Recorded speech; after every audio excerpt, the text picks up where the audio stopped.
Mindy. Back in October of 2011, I was involved in an accident. I was walking across the street in Philadelphia and I was struck by a taxi cab, which changed my life dramatically.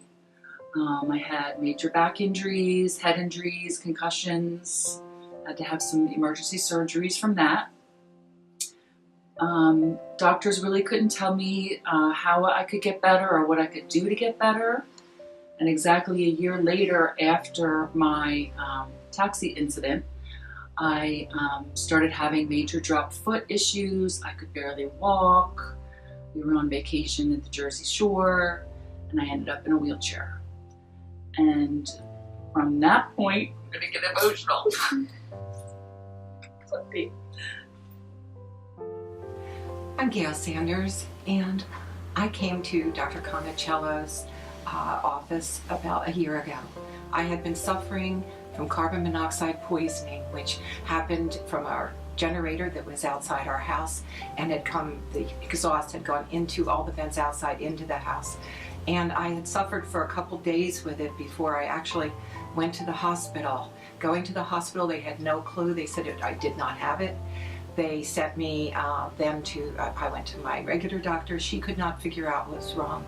And until a pharmacist told me to come and go into a hyperbaric chamber, I didn't know what to do. And so I found out about Dr. Conicello. I came and he took care of taking care of my carbon monoxide poisoning, which had gone into the membranes of my body. I was very, very sick. I had pain in my head, I was nauseous, I was doing crazy things, trying to put a large toaster into a small microwave for some reason. I'd go to speak and other words would come out than what I was thinking. I was getting very frightened. I didn't know what was happening to me, and I was so thankful that a year ago I found Dr. Conicello, and he was able to not only correct that situation and that problem in my life, but I also found out that he also took care of diabetes. When I first came here, I was suffering from extremely bad depression. I had really bad brain fog, was unable to really comprehend or be able to work out any issues or problems in my mind. I also had a knot in my stomach every morning until almost noon. I couldn't eat. Although I wasn't eating on a regular basis, I was gaining a lot of weight and I felt bloated all the time. From that point, I started really doing a lot of research. My doctors wanted me to do all kinds of tests to make sure that the concussion wasn't back, what was going on, and that's when they found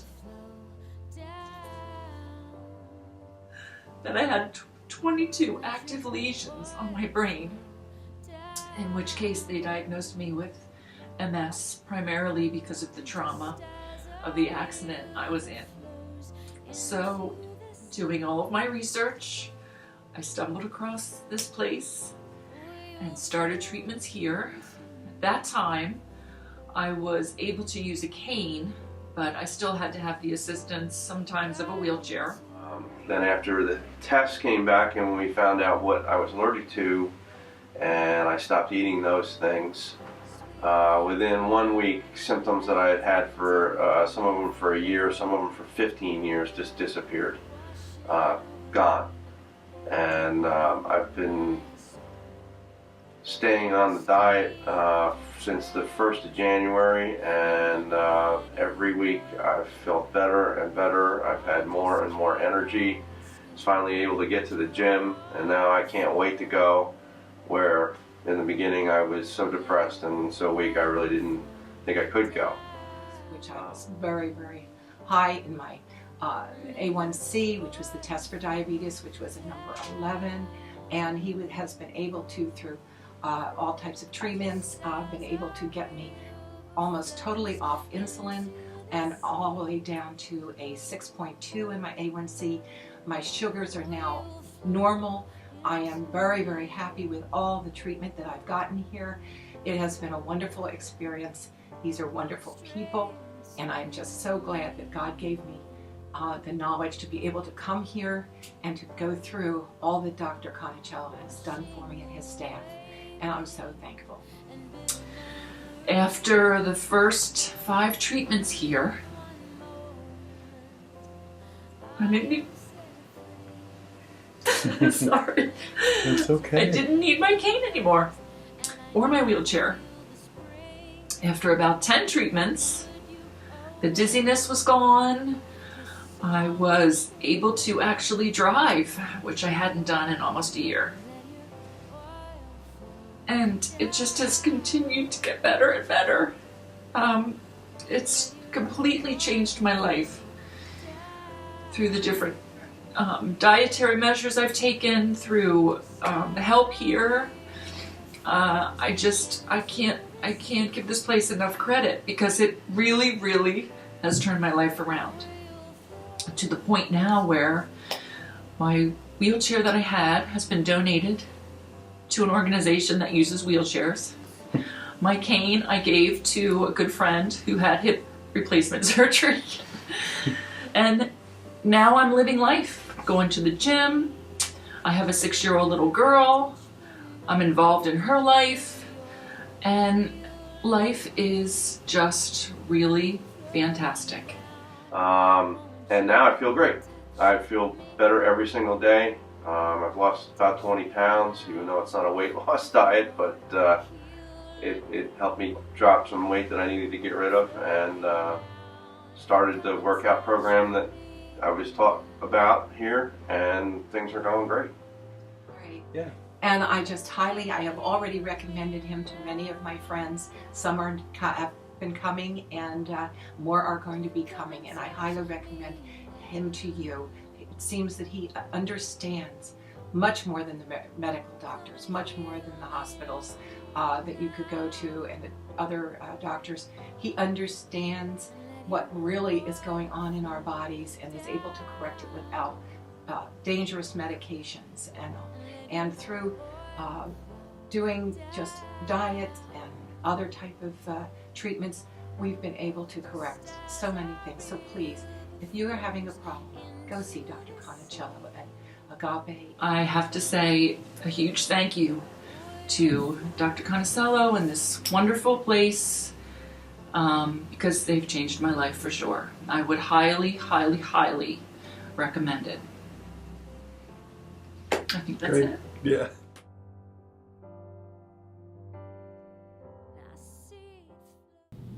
As you guys have figured out by now, I am Dr. Steve Conicello with the Agape Institute, and these are the results you've just seen from the patients that you can expect here at our center. And how many of you guys out there would love to have the same results? I know I would, and I know I did. I had an autoimmune disease that almost claimed my life. If you guys have ever heard of a thing called Hashimoto's, Hashimoto's is an autoimmune disease that attacks your thyroid and tries to rob your life. Here I was in my first year of chiropractic school, and it hit, and it wiped me out. I could not get out of bed. If my house was on fire, there's no way I could have gotten out of the house. So thank God for doctors like us around the world that looked at things differently, that helped save my life. So, and there's doctors around the world that you may have even heard of this documentary. It's called Escape Fire.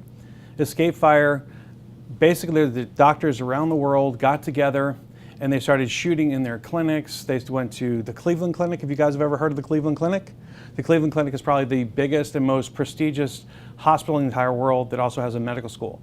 And they're changing a lot of the curriculum over to functional medicine. So what is functional medicine? We look at the body different. We look at to see how it functions versus management of disease process. So which would you rather have? Would you rather be managed with a disease, or would you rather have your body get regulated and then your body ends up helping that disease to become better? That's what I wanted, and that's what I got. So what I want to do is I want to play you a quick clip of Escape Fire to help you to understand what's happening in our country today, what's happening with our practitioners today, and give you a global look of what's happening.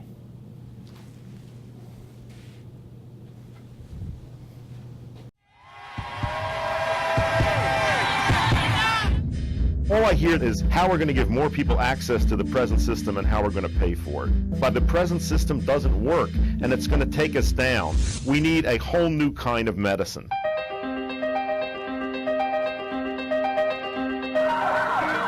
We don't have a healthcare system in this country. We have a disease management system.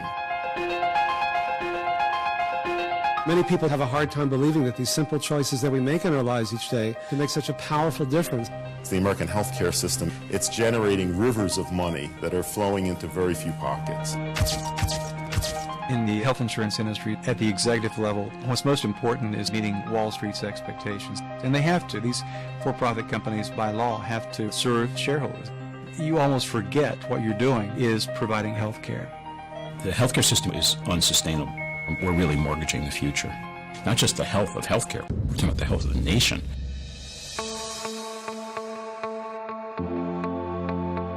In a community health center like where I work, the administration is telling you you need to see more patients. We're in the red. So it sounds like you're feeling really overwhelmed right now. Sorry. Don't be sorry. I can't spend the time with the patient, and you end up kind of being this revolving door. You just never get to the bottom of things. When you reward physicians for doing procedures instead of talking to patients, that's what they're going to do, is do procedures. If I spend 5 minutes with you and put in one of these stents, I probably get paid $8,000 on up. For me to spend 45 minutes on an established visit with a patient and to try to figure out what their true problem is, I probably get paid $15.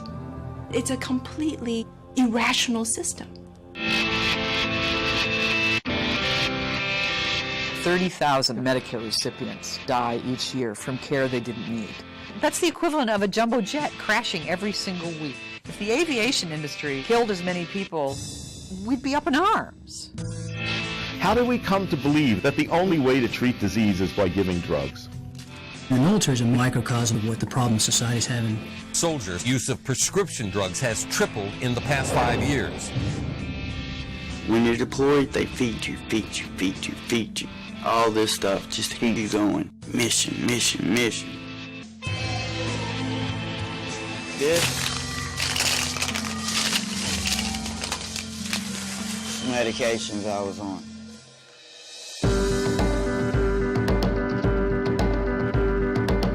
Most of the disease that we deal with is lifestyle related and therefore preventable. We've got to move in the direction of disease prevention and health promotion.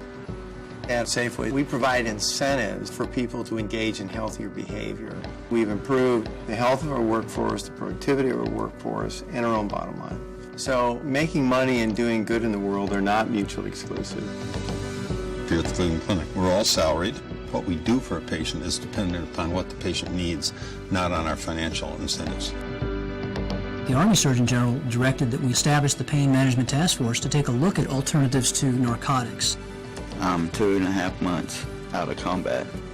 I was skeptical. So skeptical. I am a complete new person. By accepting the fact the healthcare system is badly broken, we can seek out the escape fires, the potential solutions, and create a sustainable and patient-centered system for the future. If you don't take care of you, nobody else will. And I can do that. Yeah, you can. I can.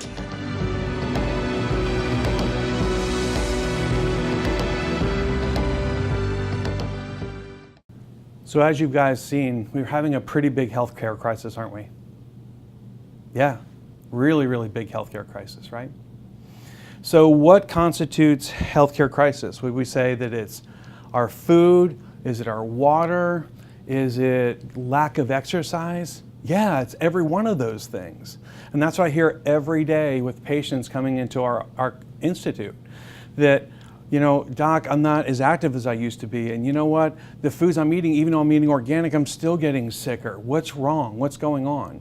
Well, there's a lot more behind the scenes that we're going to talk about today, about how it leads to sickness and disease in your body, and especially blood sugar disorders, or in medicine they call it diabetes. Okay? And we're going to help you to make those right decisions, to take action steps to help you defeat your diabetes. How many want that? You know when I was really sick, I had a lot of blood sugar issues. Okay? And it took a lot for me to get it under control, and we put a system together to help you guys to become better. So what else would we say that we're having problems with as far as our healthcare crisis? The biggest one I always hear is insurance. Okay? And unfortunately, they're not behind us. And as you can see here, even Medicare. Medicare makes all the rules for all the insurance companies. And they made up this rule about 10 years ago that says care that seeks to prevent disease, promote health, and prolong and enhance the quality of your life is not considered medically necessary. So what does this mean?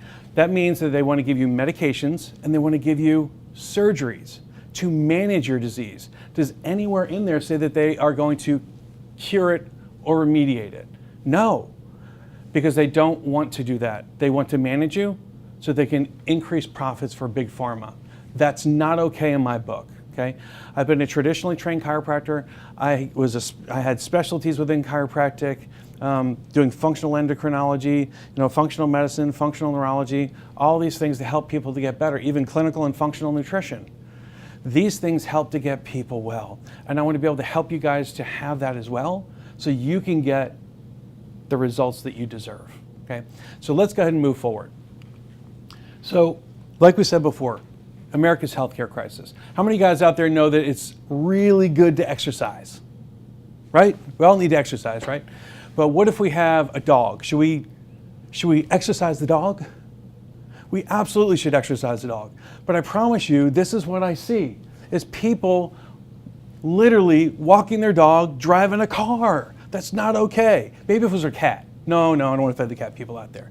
But realistically, you've got to get up, you got to move, you got to do things, because the state of our healthcare today, we've got these huge, humongous diseases that are taking our lives away. Still number 1 is heart disease, number 2 is cancer, and number 3 nobody wants to talk about. It's called iatrogenic disease. This means it's hospital and physician-induced disease. That's having 6 jumbo jets crashing every day in order to be number 3. That's not okay in my book. And the biggest one that nobody's talking about, the big, humongous pink elephant in the room, is diabetes. It's going to be the number 1 killer, they're saying, within the next 5 to 10 years. Because abnormal sugars or sugar imbalances that lead to diabetes leads to almost every other disease out there known to man. So who else wants to reverse their diabetes or defeat it? Yeah, absolutely. We all want to do that, right? Great, so let's go ahead and go on forward. So there are 5 different types of stressors that lead to sickness and disease. Number 1 is a physical trauma. What happens in that is our bodies deregulate and it creates an imbalance to the brain. And the brain starts to disconnect and it doesn't heal the body the way that it should. Say, for example, like all the big rage now is post-concussion syndrome in the NFL, right? Okay, what ends up happening is concussion after concussion after concussion, or concussion forces to the body, it deregulates the brain and creates a massive sugar rush to the brain. And over time, that causes the brain to have insulin resistance, and then over time it becomes Alzheimer's, dementia, things of that nature, right? Okay. Now, number 2 is chemical traumas. Now, chemical traumas can come in a couple of different forms. Wrong things you put on your body, things that you put into your body, like medications, over-the-counter drugs. I mean, doctors around the world are begging people not to take ibuprofens because they're literally killing people's brains and their livers and their kidneys. Okay? Now, also, we've got chemical traumas like, they call it xenobiotics. That's the new term all over the world, xenobiotics. Well, what does that even mean? That's pollution. They're just masking it, calling it xenobiotics. So why is that bad? Xenobiotics increase estrogen in your body. So what's the big deal, doc? What's that mean? Well, increased estrogen, that increases your risk for cancer. So what's one of the number 1 side effects of diabetes that diabetics get? Cancer, because they have high amounts of estrogen and sugar. It's like rocket fuel for the estrogen. Not okay. We got to get that sugar under control to get you better, okay? Number 3, emotional traumas. Now this is one of the ones we can control, right? Well, at least we think. Somebody says, oh, I don't like your hairdo. It looks ugly. You just kind of dodged a brick on that one. Like, all right, sure, whatever, guy. That one we can handle. Or maybe not. Or maybe you've got a deadline, or you're under stress, you own your own business, and all kinds of other stuff, right? Those stressors can lead to a lot of different things, right? So, number 4, atmospheric traumas. And people are thinking, atmospheric traumas, what does that even mean? It's like that same person they know a storm's coming in before Even it's reported on the Weather Channel. Like your knee hurts, your elbow hurts, you got a stiff back. Those are atmospheric traumas to the body. Your body should naturally adapt. But if those things are happening, it's not adapting and it creates stress to the body. It torques the muscles, it increases all kinds of epinephrine, norepinephrine, or your adrenaline in your body. And the biggest stressor of all is food, okay? Food is supposed to promote tissues, promote life, promote energy, and also repair of your tissues, okay? Now, is McDonald's doing that? Okay? Is Hardee's doing that? Okay? Is Chick-fil-A doing that? Not one of them, okay? And I'd have to say, it's actually doing the opposite. It's actually tearing the body down and it's creating more problems. And that's not okay. We need to start eating to live instead of living to eat, okay? Now, one of my greatest mentors, who I never even met in my life, Albert Einstein. I'm a huge quantum physics fan, okay? Because realistically, everything is sound, light, and frequency. And his favorite saying was this: if you keep doing the same things over and over and over again, expecting different results, what's that the definition of? Insanity. We don't want to be insane with the stuff that we put on our bodies, in our bodies, or what we are subject to, because it creates sickness and disease in our body. Does that make sense, everybody? Of course it does, right? Okay, so what about our healthcare system? Now, a lot of people come in and they'll say, I've got this disease, I've got this symptom, I got that symptom, doc. And usually what's the first place that they go? It's not me, it's not their other practitioners. Do you know where they typically go? They go to what? Dr. Google. Because they got their phone out and they're Googling it, oh my God, I got these symptoms, okay? And that's the first thing, is they'll think, what kind of symptoms do I have, right? What medical condition do I have? Okay? The second thing is that, and most people don't know this, most of Big Pharma pays for WebMD, okay? And also, they have a lot of money to put into Google. So all their drugs are gonna pop up if you put in these symptoms. And that's not fair to you, because a lot of those things can be off use or off label, okay? Like for example, the second thought is, again, what drugs do I need? And the biggest thing is this, is say you've got a plumbing problem, like you're having a urination problem, right? And you're a female, and all these drugs pop up and half of them are for prostates. Hey, ladies, you don't need a prostate drug. You don't have one, right? Hey, it doesn't make sense, right?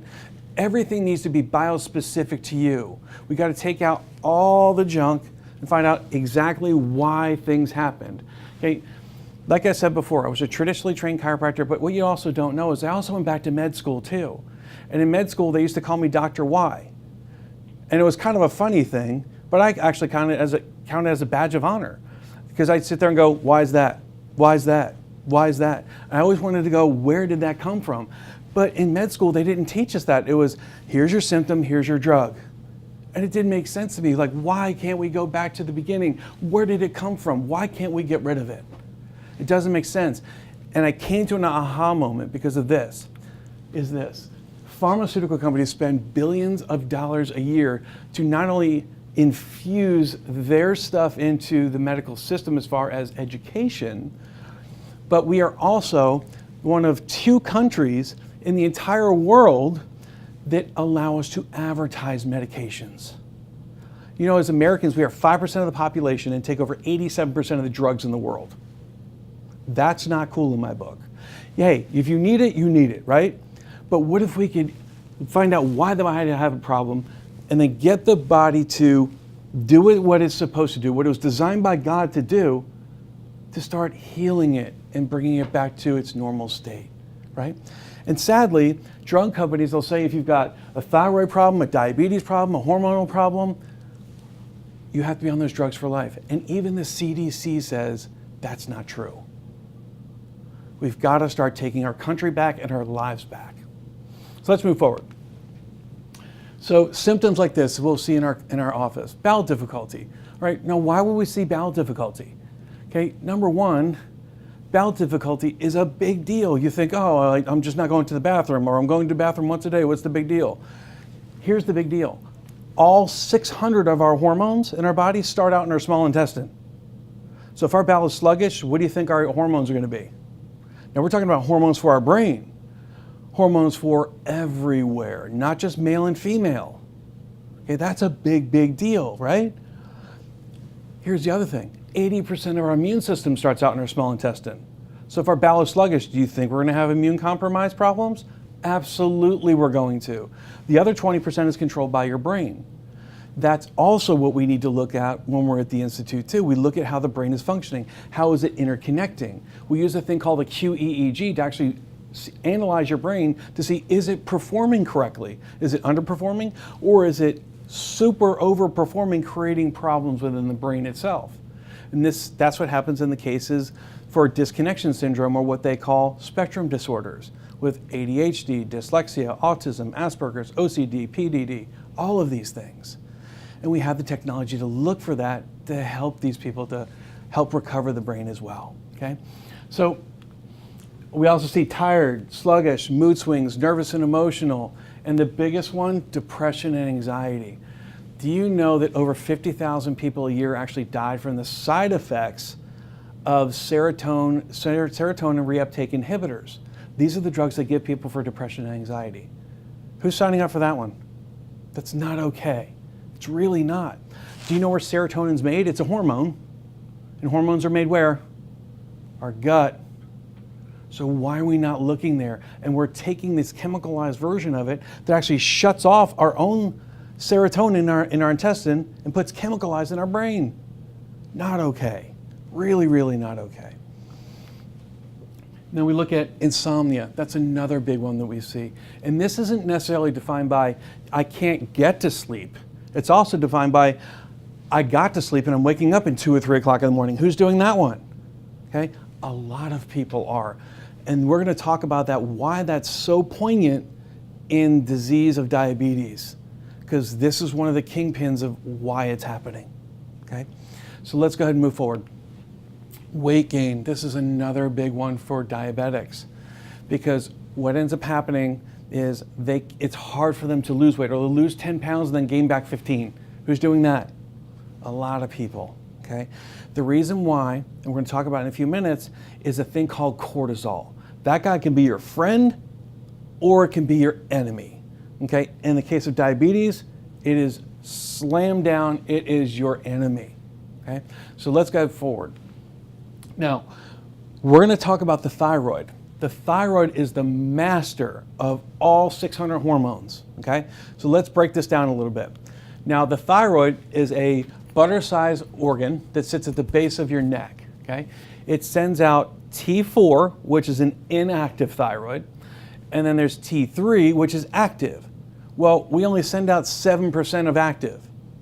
Okay, so that's kind of like, I'm in a car, I'm in the best gas mileage, saving thing on the planet, and I'm trying to get to California with only 7% of my gas tank. I probably won't even make it to the middle of Pennsylvania from where we're at. And that's not okay. So what the body does is it protects itself, and then it sends inactive thyroid to the liver. Okay, and then it gets converted in the liver and then goes into the small intestine to help control those guys and to work all those hormones out. Now, let's go ahead and go through this. So it's going into the liver. 20% goes out to our peripheral. It'll go out to our hands and our feet.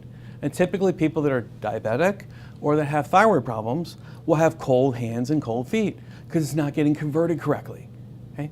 What will also happen is we're not converting correctly going to the small intestine. Okay? And we're going to show you why, okay, in just a second. Now, these 5 things, the chemical, emotional, the physical, the atmospheric, and the food stressors, what happens is when we get stressed, it shuts the thyroid down.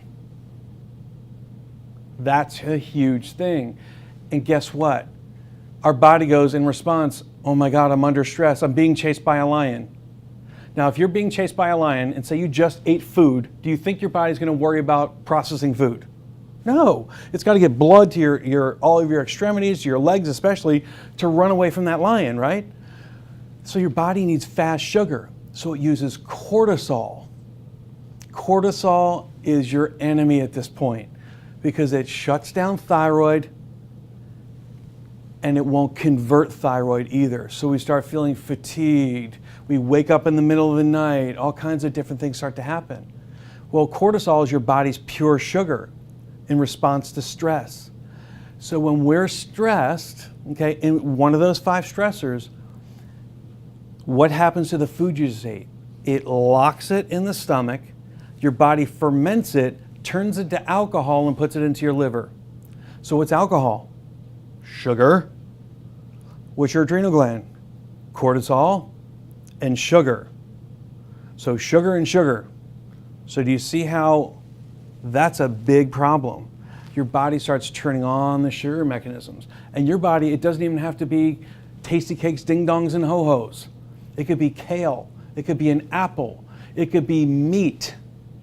And it can turn it to that. Not okay. We got to find out, why did that happen to you in the first place, right? Dr. Y. Think of Dr. Y, right? Okay, so this is that mechanism. It's the stressor mechanism, okay? Those stressor mechanisms, when they turn on, it turns down the thyroid and it turns on pure sugar of the body, okay? Now let's go on. Now, and it turns into insulin resistance. Now that's a big fancy word for prediabetes. And prediabetes then turns into diabetes over time if you don't shut that mechanism down, okay? Even if you're taking your medications for it, it doesn't shut it down. All it does is it manages the sugar part of it, okay? Now, when we get into insulin resistance, we can get, polycystic ovarian syndrome, hormonal imbalances, estrogen dominance. Estrogen dominance, why is that a bad thing, right? Estrogen rises, what can it create in diabetics? The big C word, right?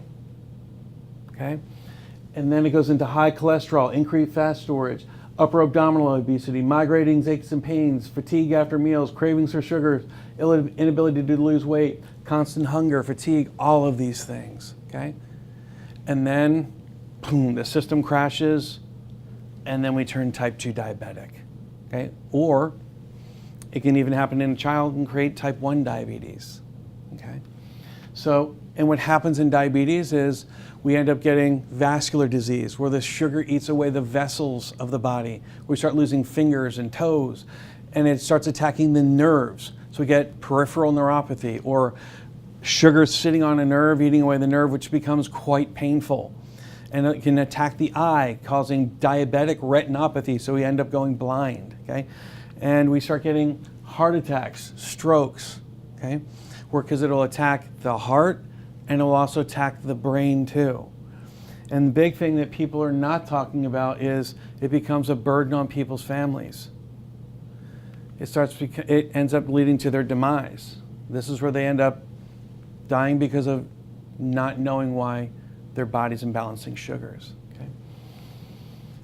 And another one that no one's talking about, what people don't realize is diabetes type 2 or type 1 will turn into type 3 diabetes. And it hasn't got much press. But type 3 diabetes is Alzheimer's and dementia. And with it, very soon, if not already, my book is actually going to be on sale very soon on Amazon. It's called Sugar Brain, and it breaks down the whole mechanism of how your body manages sugars. Your brain will then mismanage sugars and then create Alzheimer's and dementia. Not okay. And this I hear all the time, guys. But doc, my labs are normal. Why do I still feel awful? Well, there's a difference when we're looking at labs, guys. What ends up happening is this. Lab ranges are inaccurate. Every lab company has their own set of values. There's no one standard. That's the problem. That's why we use functional lab assessments, or what we call biospecific lab assessments, to help the body to understand what's going on there. What is the transition? What is the point where the body's starting to functionally start to get sick, instead of waiting until it got sick and then managing it? And in medicine, they use a thing called bell curves. Okay? They say that 95% of the people in America, they fit within this. Have you looked at Americans lately? We're 5% of the population. We're taking over 87% of the drugs. Are we healthy? Of course those numbers are skewed. That's why. That's why we have to use lab assessments that are functional. We have to look at it that way. okay? And like we said, we have to use biospecific labs in order to get to the basement cause of what's happening to that person. Now, let's go ahead and look at the hemoglobin A1C. Let me give you an example of what's happening when you do a functional lab assessment. Now, hemoglobin A1C, traditionally with medicine, they'll look at a 4.0 to a 6.5. Okay? Now, we look at a 5.0 to a 5.5. But realistically, the body starts to mismanage at 5.2.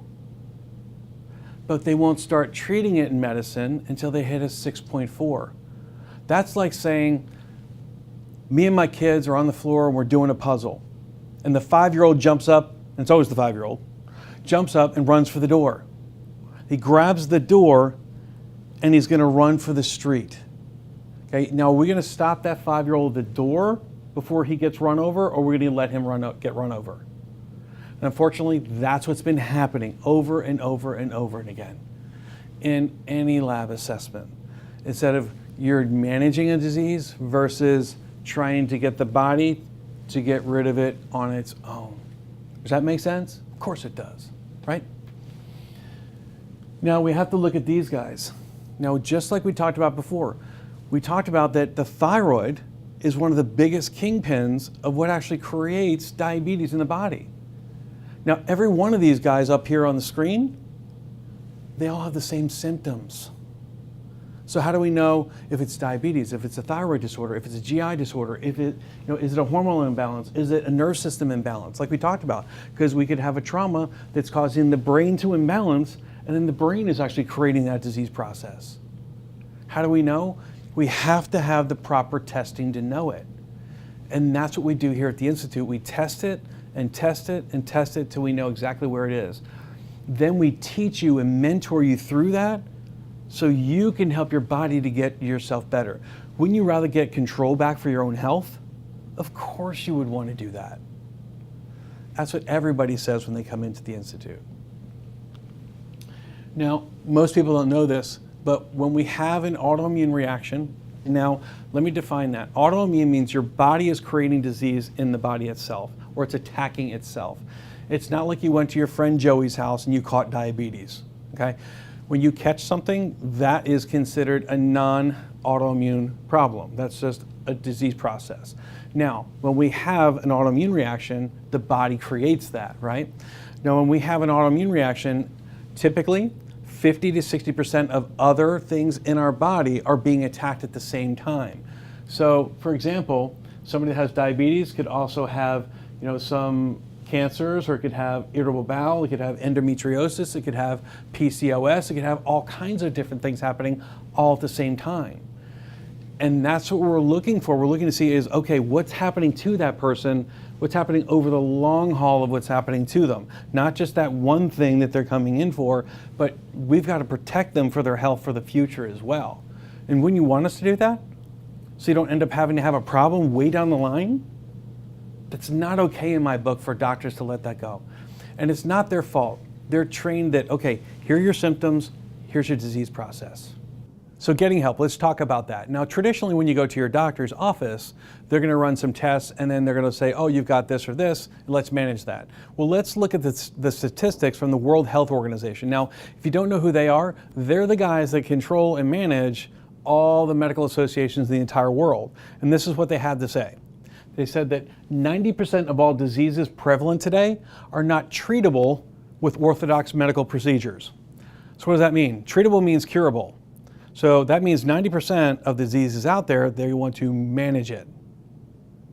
Is that fair to you? I would say not, okay?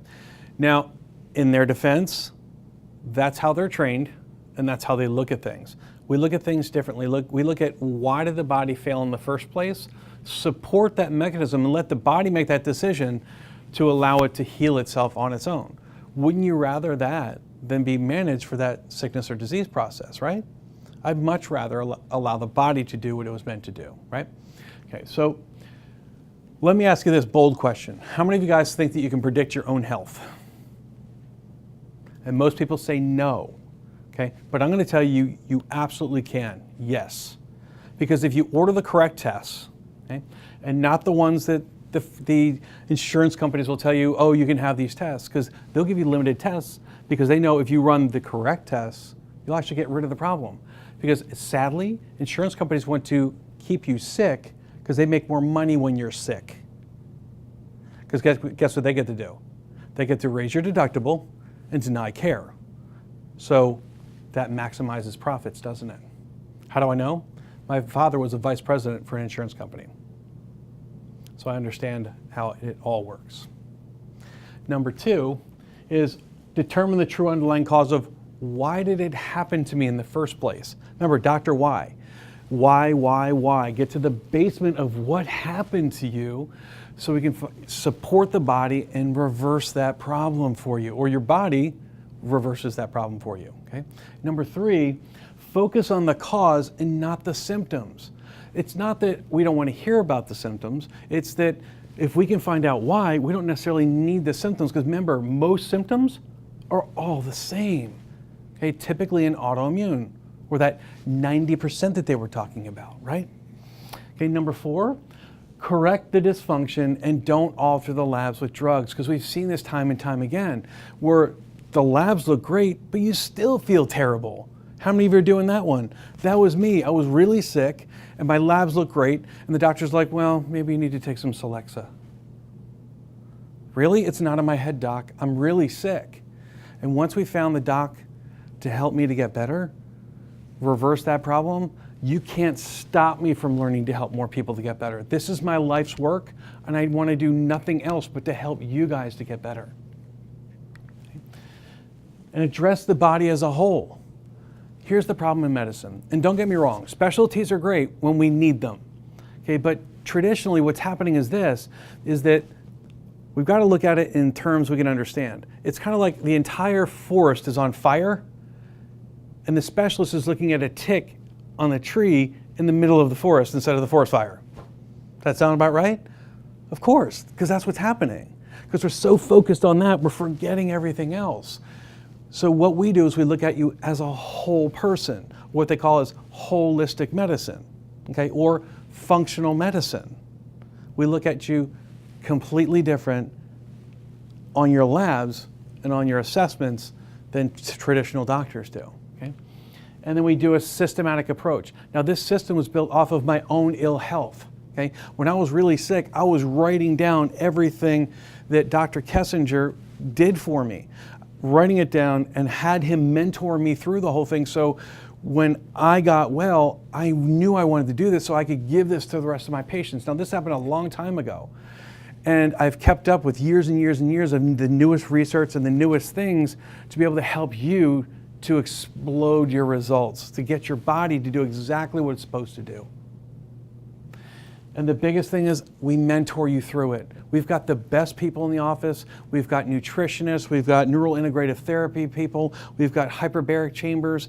It just depends on what your body is going to need is what we put your body into to help it to make that decision to start getting the body better. Does that make sense? We want to empower your body to get better, not knock it down with meds and pharmaceuticals to manage it. Okay? That's the wave of the past. Functional medicine is the future. Even look at the Cleveland Clinic. Now, what I taught you guys is like this iceberg. You guys know the top of the iceberg. And realistically, you know probably 90% or more than most doctors out there right now. They know the snow on top of the iceberg. What I know is what's below the surface. Now, what if you were the Titanic? And now recent research says that the Titanic was even flawed before it went off the dock. That's why when it hit the iceberg, it cracked open. It wasn't the iceberg per se. Right now with people with symptoms and disease processes, you're like that cracked Titanic. What if this iceberg comes along, smacks into you, and you crash apart? That's what happened to me, because I didn't know what I didn't know. What we can help you and teach you and mentor you through is what you can't see. So we can help your body to be the best body that it can be, to make the right decisions, your brain, your body, to align itself to get you better. Now, who doesn't want that? And the sad thing is most people think I can do it on my own. Now, this isn't my statistic, this is Harvard's. Harvard says 94% of all failure is due to not having a system in place. So that means all of you out there, 6% of you might make it. Who's willing to bet on 6%? Yeah, I didn't think so. I want you to be better, guys. Now, I want you guys to ask yourselves these questions, okay? Because at the Institute, we take on about 10 new patients per month. That's it. We have so many other doctors referring to us and other patients that are already patients referring to us that we can literally take on 10 per month, okay? So I want you to seriously ask yourselves these questions in order to make an application to the Institute, okay, to see if we can help you. So number one, how would my life be if I were able to resolve my own health issues? What does that look like for you? I can't answer that for you. That's for you to answer yourself. Number two, how has my life been affected? My relationships, my ability to work, my grandkids, my kids. Am I able to do what I want to get out of life? Am I doing what God designed me to do on this earth to give back to humanity? And number three, on a scale of 1 to 10, how motivated am I to get myself better? Now, if you say 8 or less, don't even apply because you're not serious enough. And I'm not going to drag you along with me like that man in the car with his dog. It's not okay. But if you're serious and you want to get better, I will run to the end of the earth with you to help you to get better. Because I was there too. And if it wasn't for Dr. Kessinger, I wouldn't be here to help you. And if you don't want part of my passion to help you to get better, then you need to probably go somewhere else. Okay? So I want you to wake up and stop procrastinating, because as Americans, we procrastinate. Okay? Don't have over-analysis or paralysis of analysis. Don't let that happen to you. Don't let it get in the way of you getting better, or you getting results, you getting your life back. Okay? So, what will it look like if you decide to make an application? We literally put a personalized lifestyle program together for you. Even if you had an identical twin, it would look completely different, okay? Because we do it on your own body's biochemistry and what your brain is actually doing. So what we do when you come into the Institute, okay, as you're making application, there's one test that we require before you come in, okay? It's the QEEG that we talked about earlier. I need to see, what is your brain doing? How is your brain perceiving the things that are going on in your body?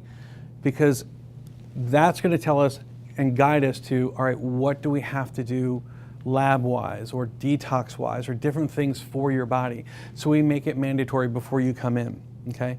And we'll go over that at your application interview, okay? So we'll go over your application interview. We're going to sit down. We're going to discuss also your wellness evaluation. Your wellness evaluation we're also going to send you. It is extremely detailed. It'll take you about an hour to fill out, okay? And if you're saying, oh, an hour to fill out, what's an hour of your life to get your life back, okay? And realistically, if you're saying that, this might not be the place for you because you're not taking your life seriously enough. And the next step is we'll put a plan of action together. And I only do this truly if you really want to be here and if I believe I can positively affect your body to help to get better. I'm not a salesman, guys. I want you to be better, whether it's us or somewhere else. I'm not going to set up a plan and drag you through it, okay? I've been doing this too long and have too many patients to worry about doing that, to be a salesman, okay? So what does it look like cost-wise for you to come in, okay? Now, the brain scan, it costs me $697 to run it, okay? That's without me even charging for my time. Okay, so does that mean I'm giving away my time? Yeah, it does. That means I'm not charging you for my time at all. And because you guys are on this webinar, I'm also going to discount this. Okay? I'm going to discount it to $187. So you mean, Doc, that they charge you $697 and you're only going to charge me $197? Yeah, that's exactly what it means. That means I'm helping to pay for that to see if I can help you. Is that fair? Yeah, it is fair. And I would highly suggest you take advantage of that. Now, if there's anybody else in your household, like your wife or your husband or your kids, okay, if they also want to get checked, we just charge an additional $147 per person. Now, here's the deal, guys. When you make an application and we sit down together, imagine all this information we went over right now, how detailed it was. Imagine how much more detailed it's going to be when we sit down with your case. So here are the things. Number one, your significant other needs to be there, and you know why. We need them for support for you, and also, realistically, there's a lot of things that people forget that their spouse knows and remembers. So they need to be there, okay? Without fail. I will not move forward unless they're there with you. And the second thing is if we move forward and put a plan of action together, we will go through financial things at that time. And that way you guys can make a right decision for your own household economy, okay? I mean, there is an investment, you know, and we also have in place, you know, there's different care plans, you know, as far as different places that could stretch out payments or do different things for you, okay? Now, number two, people think, okay, if I have blood work, can I bring it? Absolutely, bring it. It's only going to give us a little bit of a leg up. It's probably the wrong blood work anyway, but that's okay. We're going to look at it and see, is there imbalances happening within the body? Or if you have any MRIs or CAT scans or whatever, please bring them. We'd love to see that. For those of you that are out there that may be across the country, I see most of my patients are actually not even in the Philadelphia area. Okay, I have patients in Alaska, I have patients in Italy, I have patients in Ireland, I have patients in Malaysia. Okay, so don't let that be a burden for you.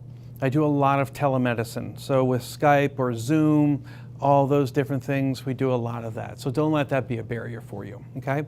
So what I want you to do is I want you to click the button to sign up, and you're going to go through the card processing for the 187 or the 147, and I really hope to see you guys soon. God bless you and have a great day.